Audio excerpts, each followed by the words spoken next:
Hi, my name is Darrick, and today we're going to go over basic camera operations. Let's start out with just going over some basic terminology that you may encounter when you're operating a camera.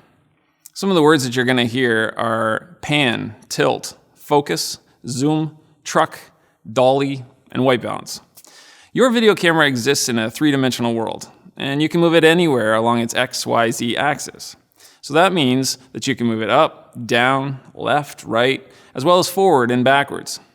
As directors, we've come up with various terms to help you, the camera operator, know exactly what it is that we would like you to do with that camera. So let's start with pan. When you pan a camera, you're moving the lens from one side to the other.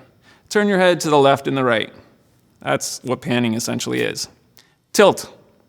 So when you tilt the camera, you're moving the lens up and down. Nod your head up and down. That's what tilting is. Zoom.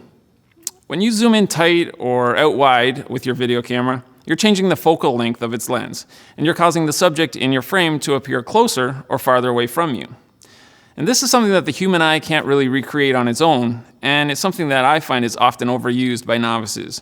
So a secret would be to use it rather carefully. Dolly. The term dolly comes from the olden days when cameras were excessively heavy and they were moved around on tracks similar to railroad tracks. Those were called dolly tracks. And you would dolly the camera in towards the subject or out away from the subject. So if your director asked you to dolly in, you would physically pick up your camera and move it towards the subject, which is very different than just zooming in towards your subject. Truck.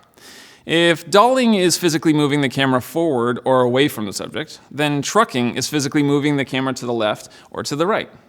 For instance, you might truck your camera if you're following a person walking along a garden path. Pedestal.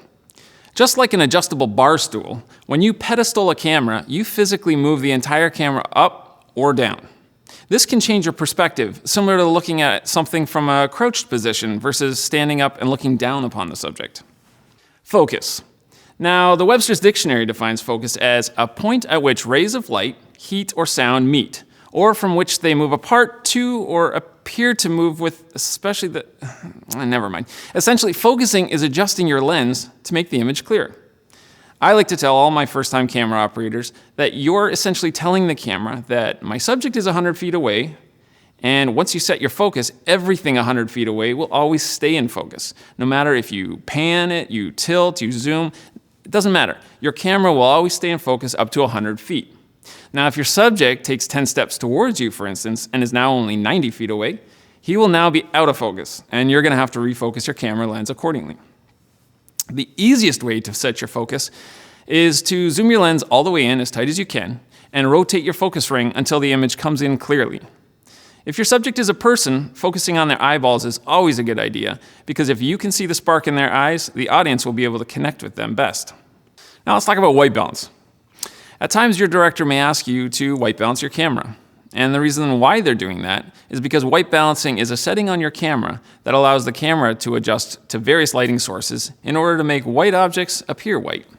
Now, our eyeballs can do that naturally, but a camera can't.